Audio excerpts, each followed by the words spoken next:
नमस्कार, मी मनश्री पाठक. हॅशटॅग नेता म्हणेमध्ये तुमचं स्वागत. खरं तर निवडणुकीचा माहोल आहे आणि प्रचाराची रणधुमाळी उडालेली आहे. उमेदवारांसाठी, नेत्यांसाठी, सगळ्या प्रचारकांसाठी अक्षरशः मिनिट अन मिनिट, क्षण क्षण महत्त्वाचा आहे. माझ्या बाजूला जे नेते बसलेले आहेत, भाजपचे फायरब्रँड नेते आहेत नितेश राणे, त्यांच्यासाठी तर म्हणजे हा दिवस, आत्ताचे सध्याचे दिवस खूप महत्त्वाचे आहेत. त्यांचा वेळ खूप महत्त्वाचा आहे. खरं तर सगळ्यांसाठीच, नेत्यांसाठी दिवस थोडा आणि प्रचार फार अशी अवस्था झाली. आणि नितेश राणेंची अवस्था अशी आहे की दिवस थोडा आणि इंटरव्ह्यू फार. त्याच्यामुळे त्यांना मी असं ठरवलं की आपण त्यांच्याच वाहनामध्ये गाठूयात, कारण मुंबईमध्ये सगळ्यात जास्त वेळ लागतो तो प्रवासाला. आणि या प्रवासादरम्यानच आज आपण नितेश राणे यांच्याशी बातचीत करणार आहोत. नितेशजी, खूप खूप स्वागत तुमचं हॅशटॅग नेता म्हणेमध्ये. जसं मी म्हटलं की मुंबईमध्ये सगळ्यात जास्त वेळ लागतो, किंवा मुंबईकरांचं अर्ध आयुष्य जातं ते प्रवासात जातं. आणि कदाचित तुमची हालत सुद्धा त्याच्यापेक्षा काही वेगळी नसणार आहे. म्हणजे जरी तुमच्या समोर पायलट व्हेकल असल्या, जरी तुम्हाला फार वाहतूक कोंडीचा आमच्या इतका त्रास सहन करावा लागत नसला, तरी सुद्धा कुठे ना कुठे प्रवासात वेळ लागतो. मुंबईची निवडणूक आहे, मुंबईकरांच्या प्रश्नांची निवडणूक आहे. तुमची जर एकंदरीत इमेज बघितली आपण, तर ती हिंदुत्वाचे फायर ब्रँड नेते अशी आहे. तर पहिलाच प्रश्न माझा मुंबईकर म्हणून हा आहे की मुंबईची ही निवडणूक भाजपला, तुम्हाला नेमक्या कोणत्या मुद्द्यावर लढवायची आहे, हिंदुत्वावर की विकासावर? हिंदुत्व हे आमच्यासाठी राष्ट्रत्व आहे आणि या हिंदू राष्ट्राचा विकास करणं हे आमचं परम कर्तव्य आहे. तुम्ही जे पहिला मुद्दा सांगितलं की तुम्हाला मुंबईमध्ये एक जागेवरून दुसऱ्या जागेपर्यंत जायला वेळ लागतो, त्यासाठी ही निवडणूक आमच्यासाठी महत्वाची आहे. कारण का मुंबईची सत्ता आम्हाला का हवी आहे? कारण का इथे हे जे काही त्रास जे आम्हाला दिवसभरात मुंबईकर म्हणून आपल्याला सहन करायला लागतो. आज मुंबईमध्ये मेट्रोचं जाळं देवेंद्रजींनी का सुरू केलं, जेणेकरून मुंबईवरून एका पॉईंट पर्यंत दुसऱ्या पॉईंट पर्यंत जाण्याचा जो प्रवासाचा जो वेळ आहे तो आपला कमी झाला पाहिजे. अजून कोस्टल रोड सारख्या अजून रोडची अजून असंख्य दुसऱ्या प्रकल्पाची का प्लॅनिंग होते, जेणेकरून आपल्याला प्रवासाचा वेळ कमी लागला पाहिजे. मी ज्या खात्याचा मंत्री आहे मी ज्या खात्याचा मंत्री आहे त्या खात्यामध्ये आम्ही मुंबई वॉटर मेट्रो सारखे पण प्रकल्प आणतोय. हे का आणतोय? जेणेकरून मुंबई एक आंतरराष्ट्रीय दर्जाचं शहर आहे आणि या शहरामध्ये मुंबईमध्ये राहणाऱ्या माणसाचं आयुष्य सुकर झालं पाहिजे, त्यासाठी ही निवडणूक महत्वाची. मात्र सध्या आता आपण ज्या रस्त्याने जातो आहोत, अगदी हायवेवरून येताना सुद्धा मी बघितलं की शिवसेना असेल, म्हणजे एकनाथ शिंदेची शिवसेना असेल, उद्धव ठाकरेंची शिवसेना असेल, राज ठाकरेंची मनसे असेल आणि भाजप असेल, सगळ्या पक्षांचे बॅनर हे भगव्या रंगात न्हाऊन निघालेले आहेत. म्हणजे भाजपचा भगवा रंग आहेच, उद्धव ठाकरेंच्या शिवसेनेचा भगवा रंग आहे, मनसेचा झेंडा सुद्धा काही वर्षांपूर्वी भगवा झाला, एकनाथ शिंदेची शिवसेना सुद्धा त्यांच्या दाव्याप्रमाणे खरी शिवसेना असल्यामुळे तिचाही रंग भगवा. त्यामुळे या चार भगव्यांमध्ये स्पर्धा लागली आहे का? आणि मी तर म्हणते की काँग्रेसच्या काही झेंड्यांमध्ये सुद्धा मला भगवा रंग प्रकर्षाने हायलाईट केलेला दिसतोय. एक लक्षात घ्या, त्यांचे पक्षाचे झेंडे भगवे असले तरी पण आमचं रक्तच भगवं आहे. आणि म्हणून आमच्यासाठी ही निवडणूक मुंबईमधल्या राहणारा जो हिंदू समाज आहे त्याला सुरक्षित ठेवण्याच्या दृष्टिकोनातून फार महत्वाची निवडणूक. याचं कारण असं आहे की टाटा इन्स्टिट्यूटचा जो रिपोर्ट 30चा आला, त्याच्यामध्ये 30% मुंबईमध्ये रोहिंग्या आणि बांगलादेशींची संख्या वाढलेली आहे आणि ती वाढतच जाते. आज जेव्हा आपण विकासाची भाषा करतो तर विकास आम्ही कोणासाठी करू पाहतोय? स्थानिक मुंबईकरांसाठी करायचं आहे, स्थानिक करदात्यांसाठी करायचं आहे की हे जे काय मुंबईमध्ये येणारे बांगलादेशी रोहिंगे आहेत, जे आपलं हक्काचं पाणी घेतात, आपल्या हक्काची लाईटीचं मीटर लावून घेतात आणि सर्रास पद्धतीने मुंबईचे सगळं इन्फ्रास्ट्रक्चर वापरत बसतात, ह्यांच्यासाठी आम्ही विकास का करायचा?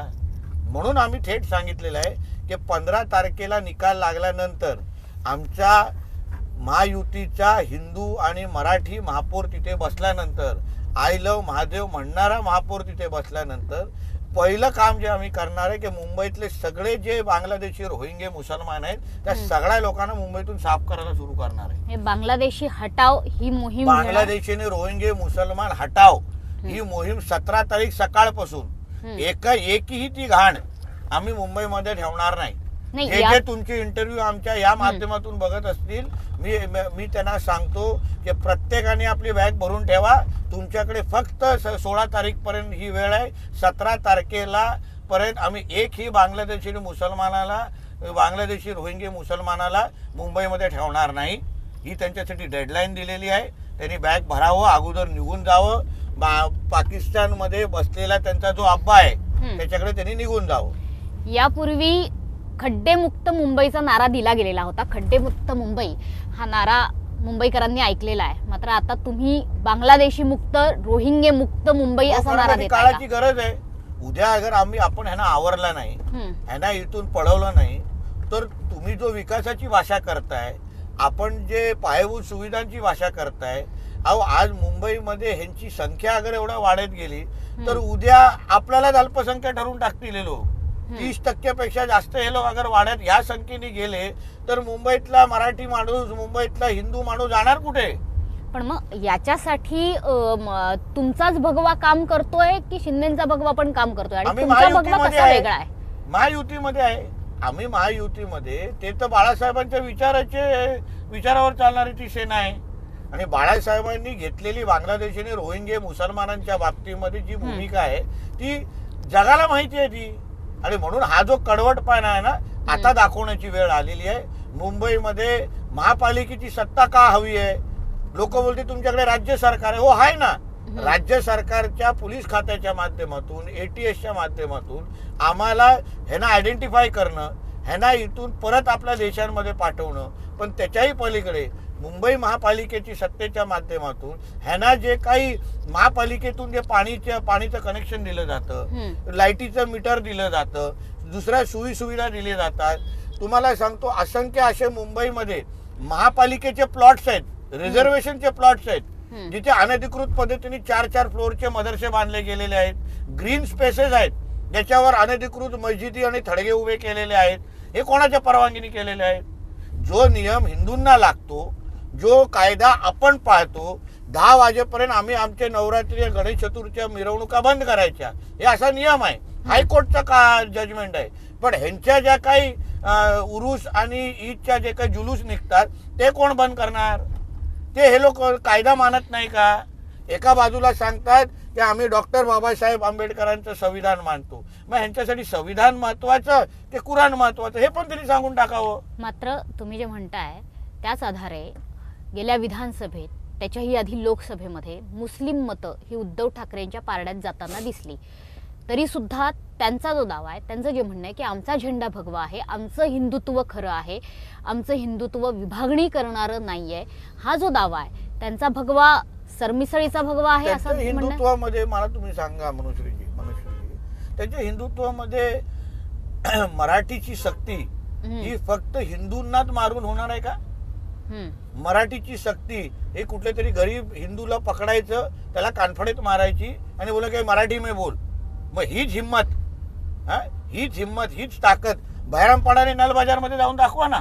इथे बाजूला बहिरामपाडा आहे तुमची, आपण जिथून प्रवास करतो, जाऊन दाखवा. तिथे सांगा, तिथे भारतनगर आहे, तिथे उद्धव ठाकरे जिथे राहतात तिच्या मागे भारतनगर आहे. जाऊन सांगा त्या गोल टोपी दाढीवाल्यांना की तुम्ही फक्त मराठीत बोललं पाहिजे. इथे तुम्हाला सगळी जी छाती ताणून तुम्हाला दाखवायची आहे, सगळी जी ताकद दाखवायची आहे, ते हिंदूंना मारण्यामध्ये दाखवायची आहे का? मराठी हा हिंदू नाही आहे. जसा गुजराती हिंदू आहे, सिंधी हिंदू आहे, तसा मराठी हिंदू आहे. आणि म्हणून मुंबईमधले राहणारा जो हिंदू समाज आहे त्याला फूट पाडण्यासाठी हा मराठीचा मुद्दा वापरला जातो, हे लक्षात घ्या. कारण का तुम्हाला जेव्हा वारिस पठाण बुरकेवाली महापौर, मुंबई की महापौर बनेगी, ह्याला तुम्हाला मिरची लागत नाही. पण जेव्हा कोण उत्तर भारतीय मुंबईचा महापौर बनेल हे सांगितल्यावर तुम्ही लगेच बिळातून बाहेर येता. तो तर कधी बनणारच ना, तो विषय वेगळा आहे. पण बुरकेवाली महापौर बनणार जेव्हा हा हिरवा साप जेव्हा वारिस पठाण बोलतो तेव्हा तुम्हाला वाईट वाटत नाही? आत्ता आपण जिथे आहोत मातोश्रीच्याच समोरच्या चौकातून आपण चाललेलो आहोत. वांद्रे पूर्वची पोटनिवडणूक जेव्हा झालेली होती तेव्हा याच चौकामध्ये वेगळा जल्लोष आणि खरं तर वेगळा संघर्ष बघायला मिळालेला होता. त्याची व्याजासकट परतफेड करण्याचं अनेकदा बोललं गेलं. ती कधी केली जाणार आहे? ती मुंबई महापालिकेच्या निवडणुकीच्या निमित्ताने राणे करणार आहेत का? परत सांगतो तुम्हाला, ही निवडणूक आमच्यासाठी आम्ही काय मिळवतो, आम्ही आम्हाला कोणाची परतफेड करतो हा विषय नाही. ज्या मुंबईमध्ये तुम्ही आम्ही राहतो ज्या मुंबईमध्ये आपली पुढची पिढी मोठी होणार आहे ती मुंबई आपली राहणार आहे का, ह्यासाठी ही निवडणूक महत्वाची आहे. मुंबईमध्ये असंख्य असे भाग आहेत, तुम्ही पण एक पत्रकार आहात, तुम्ही पण मुंबईत प्रवास करता, अशा काही भाग आहेत जिथे हिंदूंना आज साधं राहण्यासाठी पण हे लोक घरं देत नाही. जिथे पहिले एक हिंदू राहायचा, सगळी पहिले सगळे हिंदू राहायचे आणि एक मुसलमान राहायचा, आता काही वर्षानंतर एकच हिंदू राहिला आणि सगळे मुसलमान वस्ती झालेली आहे. असे किती असंख्य मुंबईतले भाग आहेत. आता ह्या बाबतीमध्ये अगर आपण ह्या मुंबई महापालिकेच्या निमित्ताने अगर भूमिका घेणार नसू, हिंदू म्हणून अगर आपण ह्याचा विचार करणार नसू, आपल्या स्वार्थासाठी फक्त आपण हिंदूंमध्ये फूट पाडत असू ना, तर उद्या येणारी जी भावी पिढी आहे मुंबईची, हे आपल्याला माफ करणार नाही. पण हे डबल इंजिन लावलं जात आहे का उद्धव ठाकरे राज ठाकरेंकडनं, की मुस्लिम आणि मराठी हे 2 Mचं इंजिन त्यांच्याकरता प्रभावीपणे काम करेल असं वाटतंय का? मराठी बोलण्याची सक्ती, परत सांग, मराठी बोलण्याची सक्ती हे तुम्ही मुस्लिमांना कधी करणार आहात मला सांगा तरी, कधी करणार आहात? त्यांनी कधी विचारलंय की चला मोहम्मद अली रोड मध्ये जाऊ आणि विचारू की बाबा तुम्ही इतर मराठी बोला? नुसतं निवडणुकीपुरते तुम्हाला हिंदू मतामध्ये फूट पाडण्यासाठी तुम्हाला मराठी पाहिजे. तुम्हाला जेव्हा रोजासाठी रात्रभर जेव्हा दुकानं लागतात, एक तरी हिंदूला तिथे दुकान लावण्याची परवानगी आहे का? म्हणून हे सगळे विषय विचारपूर्वक करून नुसतं मतांच्या घाणेरड्या राजकारणासाठी, आता सांगा, जेव्हा तुम्ही मुंबई मुस्लिम मतं एवढं तुम्ही त्यांच्याबद्दल सांगता, जेव्हा उद्धव ठाकरेची खासदारची उमेदवार जिंकून आले, धारावी विरावी या परिसरामध्ये अनिल देसाई निवडून आले, त्यांच्या मिरवणुकीमध्ये तर सरतनसू जुदाचे नारे दिले गेले, पाकिस्तान जिंदाबादचे नारे दिले गेले, पाकिस्तानचे हिरवे झेंडे फडकवले गेले. म्हणजे तुम्ही उद्या ज्या मराठीच्या नावाने, ज्या ठाकरेंच्या नावाने मतदान करतात ना, ते थेट मतदान जिहादला जात आहे. ठाकरेंना मतदान म्हणजे जिहादला मतदान करण्यासारखी प्रक्रिया आज नाईलाजाने सांगायला लागलेली आहे. कारण का ज्या हिंदू हृदय सम्राट बाळासाहेब ठाकरेंनी 92-93 नंतर त्या दंगली ज्या उपळल्या, त्याच्यामध्ये ज्या हिंदूंना वाचवलं, त्याच बाळासाहेबांची पुढची पिढी आज जिहाद्यांना मांडीवर घेऊन बसत असेल, त्या मामूला मांडीवर घेऊन बसत असेल, त्या मुलतानीचे लाड करत असेल ना, तर ह्यांना मत म्हणजे जिहाद्यांना मत, असंच बोलण्याशिवाय दुसरा पर्याय नाही. मुंबईचा महापौर खान होईल अशा प्रकारचं नॅरेटिव्ह सेट केलं जात आहे, त्याच्या पाठीमागे तुमची हीच भावना आहे का? आणि त्यांचा भगवा हा भेसळीचा भगवा असं म्हणायचं तुम्हाला? तुम्ही सांगतो आता परवा मालवणीमध्ये मी तुम्हाला एक घटना सांगतो. मलाड मालवणीमध्ये एक मोठ्या प्रमाणामध्ये आमच्या महाराष्ट्र मेरीटाईम बोर्डच्या खात्याने कारवाई केली. तिथे आम्हाला काय दिसलं की कॅथलिक आणि मुसलमान एकत्र येऊन तिथे ते धर्मांतराचा कार्यक्रम घेत होते, वर्षानुवर्षे घेत होते. तिथेवर आम्ही काल परवा जाऊन आम्ही लोकांनी तिथे थांबवलं, आमच्या खात्याने कारवाई केली.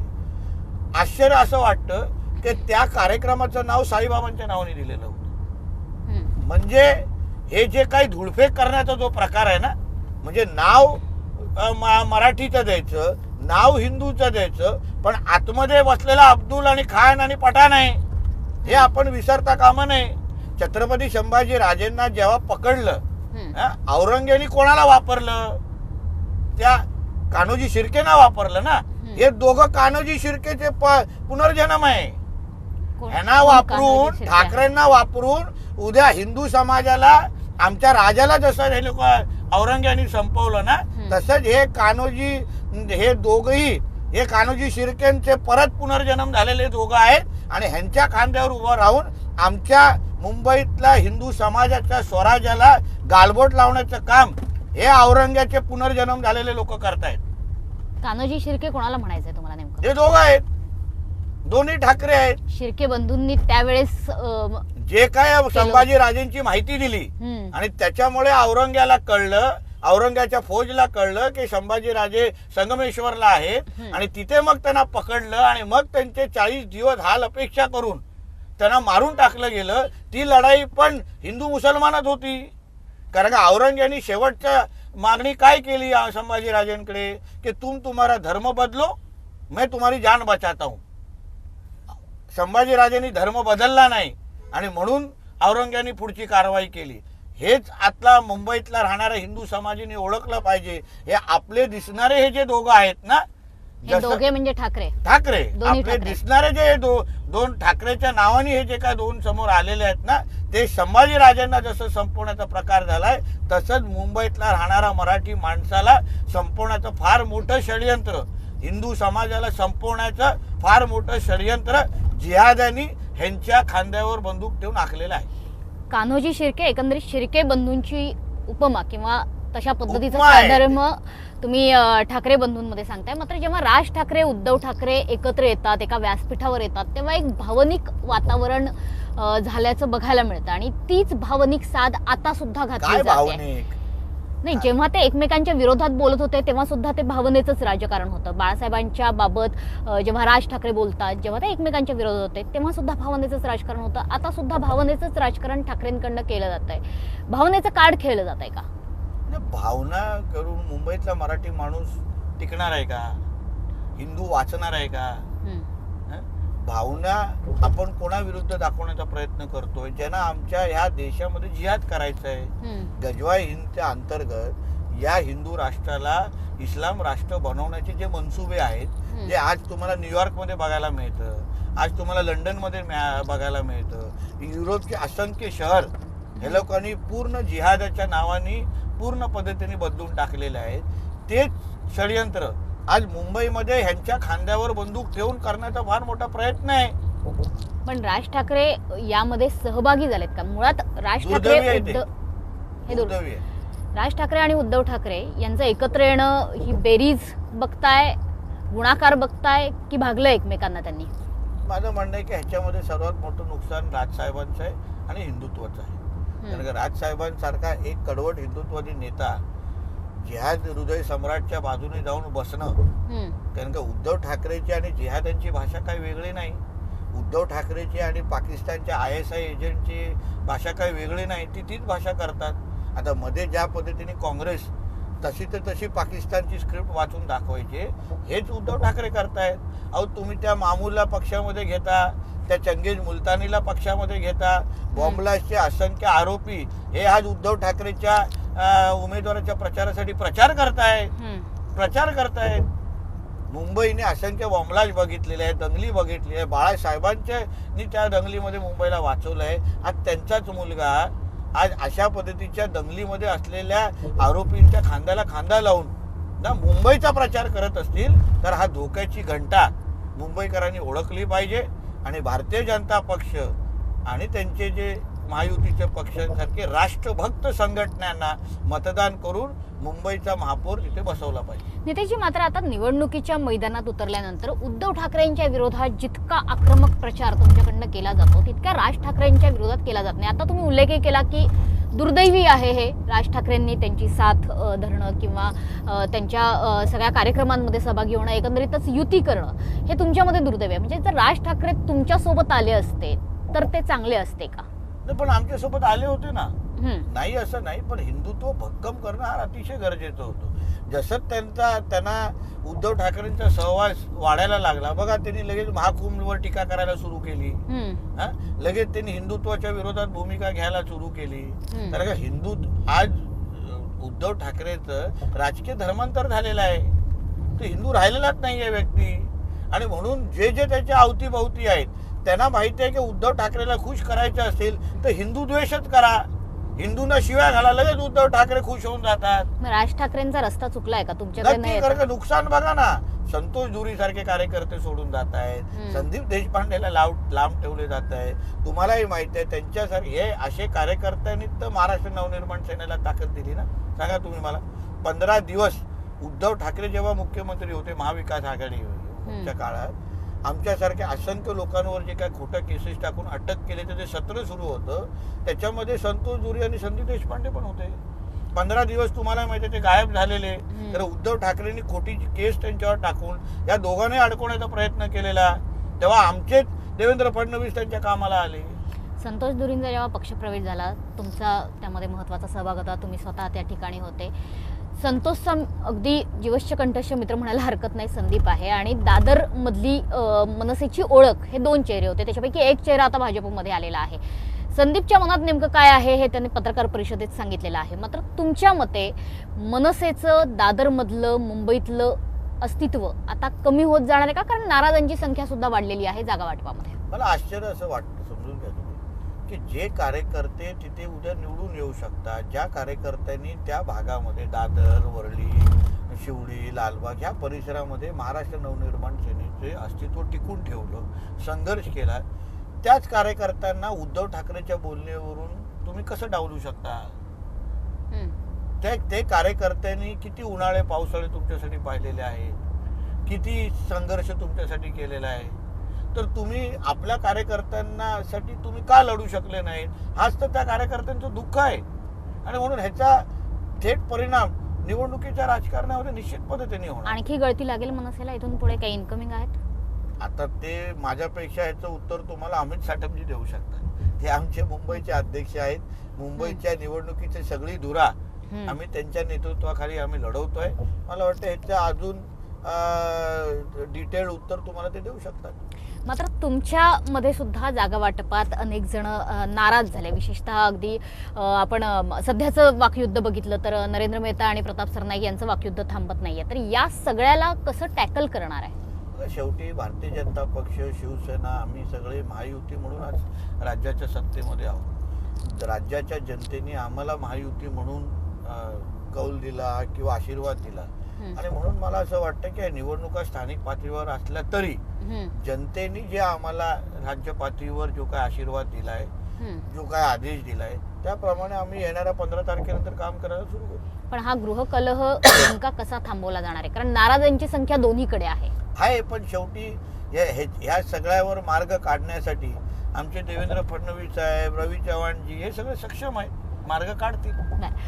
ज्युनियर ठाकरेंबाबत तुमचं काय मत आहे? कारण ज्युनियर ठाकरेंनी एक चांगलं प्रेझेंटेशन दिलं, त्याच्यामध्ये वेगवेगळी वचनं सुद्धा दिलेली आहेत मुंबईकरांना. मग त्याच्यामध्ये 700 स्क्वेअर फीटाच्या घरांना असणारा प्रॉपर्टी टॅक्स माफी असेल किंवा 1500 रुपये म्हणजे लाडकी बहीण योजनेसारखीच एक वेगळी पण घरकामगार महिलांसाठीची योजना असेल, अशा वेगवेगळे मुद्दे ज्युनियर ठाकरेंनी मांडलेले आहेत. आणि एक युवा चेहरा, युवा नेते म्हणून अर्थातच मुंबईचे त्यांच्याकडे बघितलं आहे. आता मी ऍक्च्युली ते प्रेझेंटेशन बघितलं नाही, कारण का कार्टून नेटवर्क बघण्याचे आता हे माझं वय नाही, म्हणून मी ते चॅनल बघत नाही. आणि म्हणून कदाचित जे काही लहान मुलं आहेत त्यांना विचारून सांगेन की नेमकं प्रेझेंटेशन मध्ये काय झालं. पण जे काय ऐकायला मिळालं, असे काही मुद्दे त्या प्रेझेंटेशन मध्ये आले होते, त्याचं महापालिकेबरोबर काही संबंधच नाही. ते महापालिके सोडूच शकत नाही. आता उदाहरण 1500 रुपये महिलांना देणार असं काहीतरी लिहिलं, घरकामगार कसे देऊ शकणार? आणि एक तुम्ही सांगा, तांत्रिक बाजू तुम्हाला सांगतो, अगर एका स्कीमचे पैसे एक महिला म्हणून आपल्याला जर सुरू असतील, उदाहरण लाडली बहीण योजनेची स्कीम तुमच्या इथे सुरू असेल, तर त्याच महिलेला दुसरी योजना कशी लागू होणार? तशी कायदाच नाहीये, नियमच नाहीये. आणि म्हणून मला असं वाटतं लहान मुलांमध्ये न पडणं ते बरं आहे. त्याचे मोठे भाऊ एकत्र येऊन आता संयुक्त सभा, महामुलाखती या सगळ्याचं सत्र त्यांचं सुरू आहे. तसेच ज्युनियर ठाकरे हे दोघे लहान भाऊ ज्यांना तुम्ही लहान म्हणताय, ते सुद्धा एकत्र फिरतायत, एकत्र प्रचार सभांना जात आहेत, घरोघरी जाऊन शाखांना भेटी देत आहेत, एकमेकांच्या शाखांना भेटी देत आहेत. अनेक वर्ष झाले ठाकरे फॅमिलीला तुम्ही ओळखता, अनेक वर्षांपासूनची ठाकरे फॅमिली आणि ह्या गेल्या 3-4 महिन्यातली ठाकरे फॅमिली, कसा फरक बघताय? काय कधी नाही तर बिचारा आमच्या त्या शाखा प्रमुखांना महत्व आलेलं आहे. कधी नाही तर त्या शाखेमध्ये जाऊन आता ती शाखा कशी आहे, कशी काय अवस्थेमध्ये सैनिक आहेत हे बघण्यासाठी हे सगळेचे सगळे आज जमिनीवर उतरलेले आहेत. नाहीतर ते बिचारे आमचे शिवसैनिक वर्षानुवर्ष ती शाखा चालवतात कसं, मेंटेन कशी करतात, दुपारी काय जेवतात हे सांगणं, हे विचारण्यासाठी हे कधीच गेलेले नाही. मी तर तुम्हाला आत्मविश्वासाने सांगतो, जिंबवण्या चॅलेंज देतो, आदित्य ठाकरेला विचारा त्याच्या वरळी विधानसभेच्या 5 शाखा प्रमुखांचं नाव सांगायला सांगा, न कोणाला विचारता. 5 शाखा प्रमुखांचं नाव विचार, हे सांगूच शकत नाही. आणि तुम्ही सांगा, निवडणुकीच्या काळात तुम्ही शाखेमध्ये जाऊन भेट द्यायची आहे की शाखेमध्ये मधल्या शिवसैनिकांना प्रचारामध्ये गुंतून ठेवायचं आहे? याच्याबद्दल विचार करायला पाहिजे. नुसतं काय टीव्हीवर काहीतरी आलं पाहिजे, आम्ही शाखा फिरतोय म्हणजे आम्ही जमिनीवर उतरलेलो आहे हे दाखवण्याचा प्रक्रिया आहे. पण जेव्हा तुम्ही 365 दिवस तो सैनिक कसा राहतो, तो काय जेवतो, शाखा कशी टिकून ठेवतो, हा, हे पाहण्यासाठी जेव्हा तुमच्याकडे वेळ नव्हता तर आता जाऊन काय उपयोग. नितेशजी पुन्हा ते म्हणजे आदित्य ठाकरेंवर तुम्ही सडकून टीका करताय. यापूर्वी सुद्धा आम्ही बघितलेलं आहे, जेव्हा उद्धव ठाकरे सत्तेत होते तेव्हाही बघितलेलं आहे. आता तुमचे विरोधक राज ठाकरे सुद्धा आहेत, अमित ठाकरे सुद्धा आहेत, हे विसरताय का? नाही, विरोधक असल्यापेक्षा अमित ठाकरे हा मनापासून अतिशय चांगला मुलगा असं मला नेहमी वाटतं. म्हणून मी त्यांच्यावर तर कधी टीका करणार नाही, कारण का मी त्याला राजकारणाच्या पलीकडे आम्ही त्यांना ओळखतो. आणि म्हणून जे काय आज जे राजसाहेब असो किंवा अमित ठाकरे असतील त्यांच्याबरोबर जे काय हे होत आहे ना ते फार प्रामाणिक पद्धतीने युती करायला गेले आहे. पण उद्धव ठाकरे आणि आदित्य ठाकरे हा जो विषय आहे ना त्यांच्यामुळे आज बाळासाहेबांची संघटना संपली. बाळासाहेबांचे विचार आज तिलांजली दिल्याचे सगळेचे सगळे जबाबदार हे दोघं आहेत. आणि जे बाळासाहेबांचे झाले नाहीत ना ते राज ठाकरे आणि अमित ठाकरेंचे कधीच होणार नाही. अमित ठाकरेंचं कौतुक करताय तुम्ही, बॉन्डिंग चांगलं आहे मात्र माझं आणि एकदम अमितच्या चांगलं. मला ते स्क्रीनवरचं बॉन्डिंग अमित ठाकरे मला निश्चित पद्धतीने आवडतात आणि मी त्यांच्यावर टीका करणार नाही. बरं, कोविड काळातला भ्रष्टाचार हा खूप मोठा मुद्दा राहिला, BMC संदर्भातला किंवा मुंबई महापालिकेच्या निवडणुकीच्या पूर्वीचा सुद्धा. मुंबई महापालिका निवडणुका झाल्यानंतर अर्थात राज्यात सत्ता तुमची आहे, महापालिकेत जर तुमची सत्ता आली तर या बाबतीत काही नवीन चौकशा, नवीन खुलासे करणार का? शेवटी महापालिका ही पारदर्शक पद्धतीने चालली पाहिजे हे आमचे आदरणीय देवेंद्र फडणवीस साहेबांनी पहिल्या दिवसापासून सांगितलेलं आहे. तुम्ही महापालिकेमध्ये जो करदात्यांचा जो पैसा आहे, जो लोकांचा जो पैसा आहे, तो तुम्ही भ्रष्टाचाराच्या निमित्ताने अगर तुम्ही लुटत असाल तर कारवाई तर नक्कीच होणार आणि व्यवस्थित होणार. जी नावं आहेत आता कोविडच्या काळात कोविडच्या नावाने असंख्य लोकांनी खिशातले पैसे भरले, ज्या लोकांनी कधी कुठला हेल्थकेअरची किट काही बांधले नव्हते, कधी बॉडी बॅग कधी बघितले नव्हते, त्यांना बॉडी बॅगचे कॉन्ट्रॅक्ट दिले गेले, त्यांना कोविडचे इंजेक्शन आणि औषधांचे कॉन्ट्रॅक्ट दिले गेले. तर ह्या सगळ्यावर महापालिकेची सत्ता आल्यानंतर आदरणीय मुख्यमंत्रीजी विचार करतील काय कुठल्या चौकशा लावायच्या आणि काय करायचं, जेणेकरून भविष्यामध्ये लोकांच्या पैशाकडे कोणीही वाकड्या नजरेने पाहू नये, हिंमत करणार नाही, एवढी काळजी आम्ही घेऊ. बरं, हिंदुत्वाचा जेव्हा प्रश्न निर्माण होतो तेव्हा तुम्ही चांगलेच आक्रमक असता, मात्र जेव्हा हिंदुत्वावर अशा पद्धतीने प्रश्न निर्माण केला जातो, जेव्हा अकोल्यात MIM सोबत युती होते, अकोटमध्ये जे झालं किंवा अंबरनाथमध्ये सुद्धा जे झालं त्याच्यावर प्रश्न निर्माण झाले, त्यानंतर अर्थातच कारवाई झाली, मुख्यमंत्र्यांनी सुद्धा त्या संदर्भात स्पष्टीकरण दिलं किंवा कारवाई करण्याचे आदेश सुद्धा दिलेले आहेत. मात्र तुम्ही सांगत असलेलं हिंदुत्व, तो भगवा विचार स्थानिक पातळीपर्यंत झिरपत नाहीये का? आणि मग तो झिरपावा यासाठी तुम्ही काय करताय? आमच्या कोकणामध्ये आंब्याच्या पेट्यांचे सीझन सुरू झालेलं आहे. 2-3 सडके आंबे चुकून एका पेटीत गेले तर पुरेपुरी पेटी खराब होते. आता ह्या सडक्या आंब्यांना बाहेर काढून फेकण्याचं काम आमचे प्रदेश अध्यक्ष आणि आदरणीय मुख्यमंत्री करतायत आणि करणारच.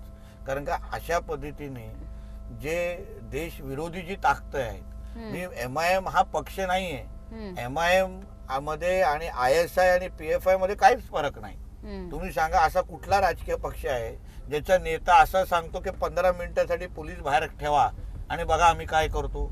हे राजकीय पक्षाचे विचार. पण अशांना तुम्ही हिंदुत्वाचा बूस्टर डोस देणार का? म्हणजे तुमच्याकडे ते इंजेक्शन म्हणून बघितलं आता नितेश राणे डोस म्हणजे अशा जागी बूस्टर डोस देऊ ना की परत शुक्रवारी त्रास होऊन जाईल त्या लोकांना, तुम्ही चिंता करू नका. म्हणजे भाजपच्याच स्थानिकांना पण तसा बूस्टर डोस द्यावा लागेल. सोडणार नाही आम्ही. एक लक्षात घ्या, ज्यांनी ही मस्ती केली आहे ना त्यांना शासन होणारच.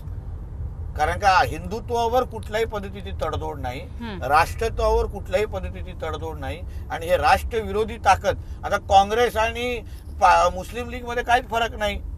जी स्क्रिप्ट पाकिस्तानच्या पार्लमेंटमध्ये संसदेमध्ये वाचली जाते ती स्क्रिप्ट काँग्रेसवाले इथे म्हणून बोलून दाखवतात. म्हणून अशा पक्षांबरोबर कुठल्याही पद्धतीची युती होणार नाही याची काळजी आमचे पक्षाचे वरिष्ठ निश्चित पद्धतीने घेणार, सोडणार नाहीत.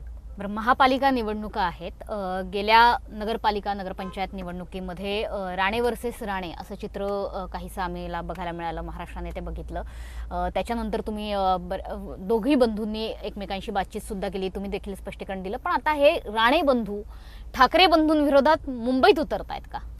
पहिला तो राणे वर्सेस राणे नव्हतं, शिवसेना विरुद्ध भाजप होतं. एक राणे विरुद्ध राणे होऊच शकत नाही, कारण का राणे एकसंघ आहेत, काल पण होते, आजही आहेत आणि उद्याही राहणार. निलेश राणेजींवर शिवसेनेच्या पक्षांनी हम्म. काही भागांची जबाबदारी टाकलेली आहे. ते प्रामाणिक पद्धतीने हम्म. दिवस रात्र एकत्र करून शिवसेनेला त्या भागातले कसे यश मिळेल यासाठी ते निश्चित पद्धतीने काम करतायत. त्यांच्या इंटरव्ह्यू सुरू आहेत, त्यांचा प्रचारही सुरू आहे. आणि भारतीय जनता पक्षाचा कार्यकर्ता म्हणून मी हिंदुत्वाचा विषय घेऊन लोकांच्या समोर मी जातोय, विकासाचा विषय घेऊन मी लोकांसमोर जातोय. म्हणून आम्ही दोघंही आम्हाला दिलेल्या जबाबदाऱ्या 100% पार पाडतोय. मुंबईत राणे बंधू ठाकरे बंधूंना भारी पडणार का? ते आता आपल्याला 16 तारखेला कळेल. बरं. शेवटी ठाकरे बंधूंना भारी मुंबईची जनताच पडणार, हम्म. मुंबईतला हिंदू समाजच पडणार, मुंबईतला मराठी माणूसच पडणार.